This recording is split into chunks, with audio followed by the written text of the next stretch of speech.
Welcome back, dear listeners, to the magical village of Strong Point, where snowflakes shimmer like perfectly polished 45-pound plates, and every elf has a story to tell. If you joined us last year, you'll remember the inspiring journey of a small but mighty elf named Tinsel. For those who missed it, maybe you were too busy tracking your macros or obsessing over your step count, let me catch you up. Tinsel wasn't always the symbol of strength and hope that Strong Point now knows. He once felt as weak as a first-time lifter trying to explain why they skipped squat day. But with the guidance of Whitney, Strong Point's most compassionate and wise mentor, and let's be honest, the only one who truly understood proper periodization, Tinsel discovered that true transformation comes from consistency, proper form, and occasionally admitting that, yes, you probably should sleep more this week. By last Christmas Eve, Tinsel had become Strong Point's go-to example of what happens when you actually follow the program, instead of just doing whatever that one elf-fluencer on Elfingram or EG suggests. Santa himself recognized Tinsel's efforts, entrusting him with leading the sleigh loading team, a task that requires both strength and the ability to convince reindeer that no, they cannot skip their carbs. But today's story is different. It's about what happens after you've hit your goals, when the progress pictures are framed on the wall and the before and after shots have gotten 1,000 likes. It's about facing a different kind of challenge, one that can't be solved with just another set of bench presses, though Tinsel certainly tried. So grab your protein shake, properly mix this time, we don't want those clumps, find a comfortable position, with a neutral spine of course, and let me tell you about the time Strong Point faced its darkest hour, which, considering we live in the North Pole where it's dark half the year, is really saying something. Chapter 1, The First Signs, or Why Recovery Actually Matters. The trouble began on what seemed like an ordinary day in Strong Point. The village glittered under fresh snow, toy production was hitting new PRs, and Tinsel was doing what he did every morning, teaching a group of young elves the finer points of Romanian deadlift form while simultaneously meal prepping and reviewing Santa's logistics spreadsheets. Remember, he demonstrated with a perfectly loaded barbell, keep your core braced like you're about to tell Mrs. Claus that her cookie recipe needs more protein powder. Have you ever actually done that? Asked Pip, the youngest and most inquisitive of his students. No, Tinsel admitted, but I did once suggest she try protein ice cream instead of regular ice cream in her shakes, and that felt pretty close to me needing maximum intra-abdominal pressure. That's when Holly burst into the training area, her usual sparkle dimmed, and her festive bells jingling in what could only be described as a minor key. Holly was known throughout Strong Point for 3 things: her cheerful songs, her perfect barbell bent over row form, and her ironclad rule about never interrupting a training session unless something was seriously wrong. Tinsel, she gasped. Something's out there in the woods. Something wrong. Tinsel carefully unloaded his plates and racked his barbell, because proper gym etiquette doesn't take holidays, and asked Holly to explain. I was out gathering pine cones for our lateral raise superset station, she began, when I felt it watching me. It's cold, but not the kind of cold you feel in your fingers. More like the kind you feel when someone tells you you're rounding your back too much with your deadlift. The young elves gasped. They knew that was the worst kind of cold. Chapter 2, The Growing Shadow, or Why You Should Never Skip Your Compound Lifts. That evening, as the village gathered around the great tree to share stories and their carefully measured portions of casein protein pudding, more elves spoke of the mysterious presence. Aspen, Strong Point's most dedicated powerlifting enthusiast, who once attempted to convince Santa to replace his sleigh with a power rack, stepped forward.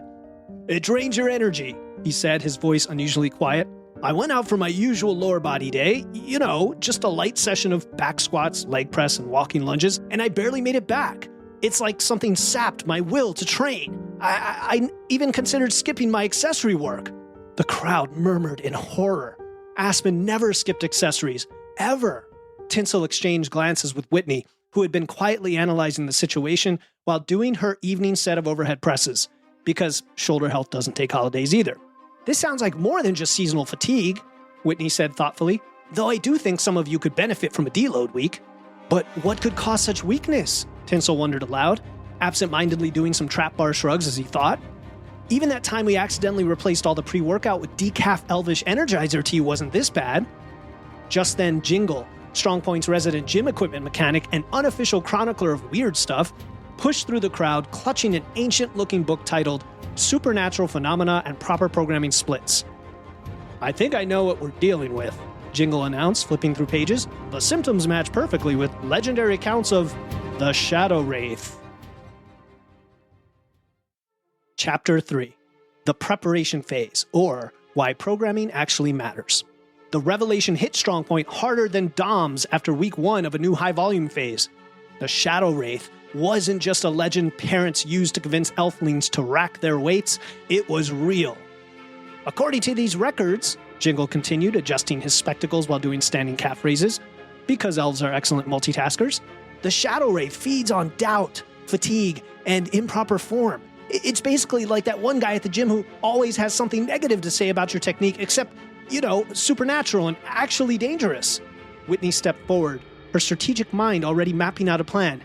That will need to be stronger, not just physically, but mentally. Tinsel, remember how you used to doubt yourself before learning about progressive overload? You mean last year when I thought I couldn't load Santa's sleigh? Tinsel replied, unconsciously straightening his posture, because posture cues never leave your thoughts. Back when I didn't understand that strength is built gradually, like adding 5 pounds to the bar each week? Exactly, Whitney nodded. We need to prepare everyone the same way. But this time we're not just fighting physical weakness, we're fighting something that targets our insecurities. And so began Operation Iron Will, named by Tinsel, though Whitney had lobbied for the unforgiving Project No Excuses. The village transformed into what can only be described as the world's most festive training camp. The toy workshop became a makeshift gym, with production lines cleverly redesigned to incorporate the main movement patterns. Elves practiced their form while assembling dolls and trains, turning every toy-making session into an opportunity for gains.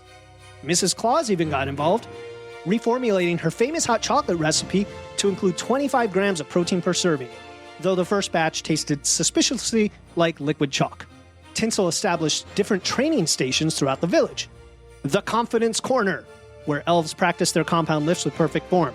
Remember, he'd say, the Shadow Wraith can't feed on your doubt if your technique is flawless. The Mental Strength Station, featuring a mirror where elves practice positive self-talk while doing triceps press downs.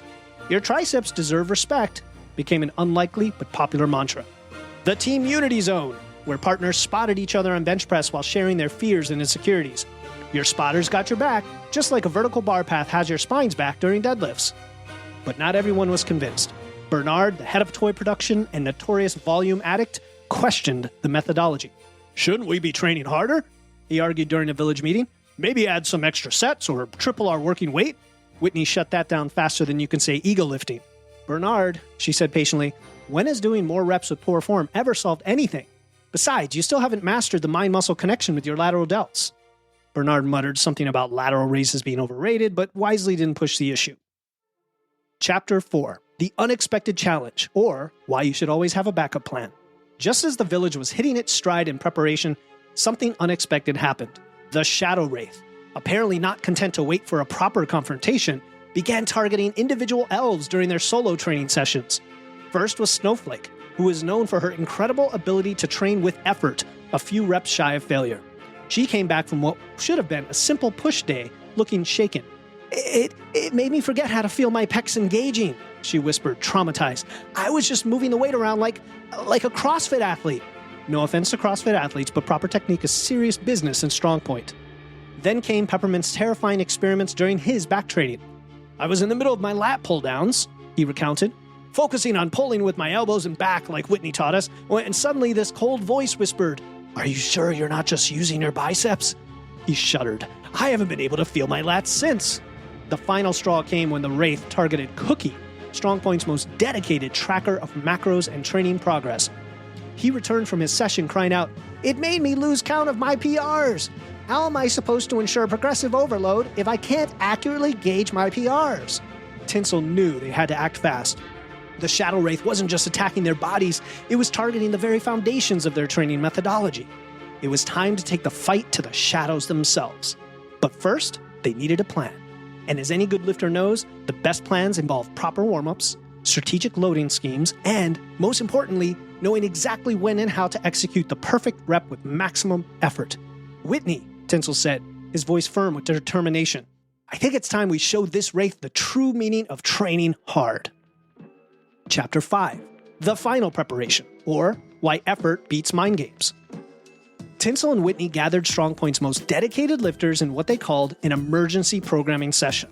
The toy workshop's break room, now converted into a strategy center, was filled with training logs, proper form diagrams, and one very elaborate whiteboard showing the perfect bar path for each of the main lifts. Okay, team, Tinsel addressed the group, casually doing some low bar squat bar stretches, because shoulder health waits for no elf, not even during tactical meetings. We're dealing with an enemy that feeds on our self-doubt. It's basically like that voice in your head that says you're not ready to add another plate to the bar, except this one can actually freeze your soul. So what's the plan? Asked Cookie, still traumatized from his PR counting incident. Hit it with some heavy compounds? Maybe a German volume training protocol? Whitney stepped forward, shaking her head. This isn't about how much we can lift. It's about how well we can lift it. The Shadow Wraith targets our insecurities. But what's the one thing that perfect form and true strength can't doubt? That feeling when you nail a rep with perfect execution? Suggested Snowflake. Exactly, Whitney smiled. Effort doesn't lie. You either train hard or you don't. There's no room for doubt. Tinsel caught on immediately.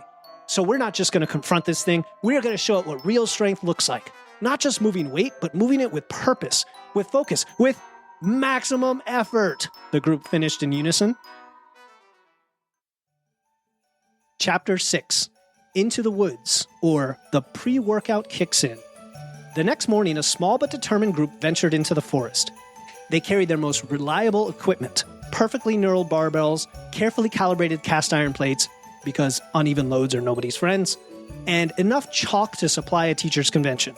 Tinsel led the way with Whitney close behind, providing form cues out of habit. Remember to brace, maintain a neutral spine. The rest of the team followed, each chosen for their specific strengths.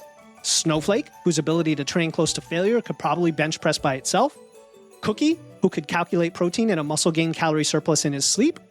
Aspen, who had finally admitted that maybe maxing out wasn't always the answer. And Peppermint, who might have been scared of the Wraith, but was more scared of missing a scheduled training day. The forest was eerily silent, like a gym at 5 a.m. before the pre-workout kicks in. Shadows stretched long and thin between the trees, as if they were doing their own version of superfluous mobility work. Suddenly, a chill swept through the group, carrying with it a laugh that sounded like the creaking of a poorly maintained cable crossover machine. Who dares disturb my domain? The voice seemed to come from everywhere and nowhere, like that one guy at the gym who keeps giving unsolicited advice. The Shadow Wraith materialized before them, its form shifting like the explanations of someone who clearly prefers higher reps and lighter weights. Strength, it hissed, its voice like the squeak of an unoiled cable machine. You think strength will save you? I am doubt itself. I am the voice that whispers, one more cheat meal won't hurt, and maybe you should test your max again, even though you're in the middle of a training block. Tinsel stepped forward, his heart pounding but his form perfect. We're not afraid of doubt, he said. We faced it before, during every plateau, every failed rep, every time we had to deload. But we learned something important. True strength isn't about never doubting. It's about moving forward anyway, with proper form, maximum effort, and progressive overload. The Wraith loomed closer, its shadowy tendrils curling like a loaded barbell trying to pull you forward during a deadlift. Prove it, it whispered. Chapter 7, The Final Set, or Perfect Form Meets Perfect Storm. What happened next would be talked about in Strong Point for generations to come. Each elf stepped forward, demonstrating not just strength, but mastery of form and technique. Snowflake performed an intense set of perfect form barbell rows, her level of effort so strong it seemed to make the shadows themselves retreat. Cookie executed a series of textbook stiff leg deadlifts, each rep timed with mathematical precision. Aspen, instead of trying to max out, demonstrated the beauty of controlled sub-maximal pause front squats with perfect execution. The Wraith screamed in frustration, its form flickering like an influencer's attention when they're checking their phone in the gym. This means nothing. You still doubt. You still fear. Of course we do, Whitney stepped forward, but we don't let it stop us. Every single one of us has felt uncertain, scared, even weak, but we show up anyway. We put in the work. We trust the process. And most importantly, Tinsel added, setting up for what would be the most important set of his life, we never sacrifice form and effort for ego. Chapter 8, The Final Showdown, or When Perfect Form Meets the Perfect Moment. Tinsel stepped up to the perfectly positioned barbell, his stance shoulder-width apart, because even in a supernatural crisis, proper setup is crucial. The rest of the team arranged themselves in a perfect circle, like the world's most determined group of spotters. Watch and learn, Tinsel said to the Wraith, his voice steady. This is what real strength looks like. He began with what appeared to be a standard deadlift setup, but this was no ordinary lift. Every elf present could feel the magic building. Not the usual North Pole variety that made toys dance and reindeer fly, but something deeper, more fundamental. The kind of magic that happens when determination meets perfect technique. "You call that a setup?" the Wraith mocked, its voice dripping with the kind of condescension usually reserved for gym bros critiquing someone's form on Elfengram. "I can sense your doubt, your fear, your worry that maybe your back isn't perfectly neutral." But Tinsel didn't waver. Instead, he did something unexpected. He cued each part of his lift out loud, turning his technique into a battle cry. "Brace!" The ground seemed to stabilize beneath them. "Engage the lats!" The shadows flickered uncertainly. "Drop my hips!" The darkness began to retreat. "Drive through the floor!" Light started breaking through the trees. The Wraith screamed, its form wavering like the resolution of someone who just discovered the free pizza day at Planet Fitness. "Stop! You can't possibly maintain perfect form under maximum load!"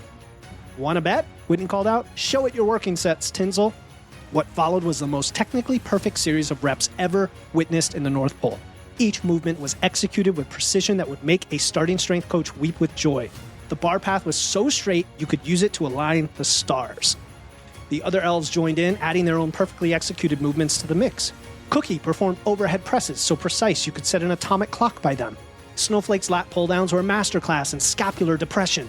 Even Bernard, who had followed them into the woods, because FOMO affects elves too, contributed with some surprisingly well-controlled dumbbell presses. But, the Wraith sputtered, now barely maintaining its form. "What about progressive overload? Surely you can't progress forever." "Progress isn't always about adding weight," Whitney declared, stepping forward. "Sometimes it's about better form, better effort, better control. That's what you never understood. Strength isn't just about the weight on the bar, it's about mastery of movement, combined with a progress in your work over time." The Wraith let out one final desperate cry, something about unconventional training methods, before dissolving into mist, swept away by a perfect below-parallel squat depth from Tinsel. Chapter 9. The Victory Celebration, or when proper recovery meets party time. When the group returned to Strong Point, they were greeted as heroes. The village erupted in cheers, though everyone was careful to maintain proper bracing during their celebration jumps. That night, they feasted on macro-friendly holiday treats. Mrs. Claus had outdone herself with protein sugar cookies that actually tasted like cookies instead of flavored chalk, a North Pole first. Even Santa was impressed, though he still refused to swap his sleigh runners for a barbell. "You've done more than save the village," Santa told Tinsel during the celebration. "You've shown everyone that true strength comes from facing your doubts, not denying them. Though," he added with a twinkle in his eye, "I still think you could loosen up a bit about strict form during gift wrapping." Tinsel stood at the heart of it all, his posture athletic as ever, because good habits don't take holidays. He had faced the darkness and emerged stronger, not just for himself, but for everyone around him. As he watched the glowing faces of his friends and neighbors, he realized that the real victory wasn't just banishing the Shadow Wraith. It was showing that when you face your fears with well-practiced technique, unwavering determination, and always making the attempt, there's nothing you can't overcome. And so, the legend of Tinsel grew, a story retold each holiday season to remind the village that true strength comes in many forms, but preferably with proper form and maximum effort. The end. Until next bulking season. Friends and listeners, if you enjoyed the story, I'd love to hear from you. Send me a message on Instagram at Wits and Weights, or join our free Facebook group and hang out with us as we get ready for the new year. Links are in the show notes. I wish you all the happiest of holidays, whatever you celebrate, and a healthy, strong, and resilient new year. I'm Philip Pape, and you're listening to the Wits and Weights podcast. I'll talk to you next time.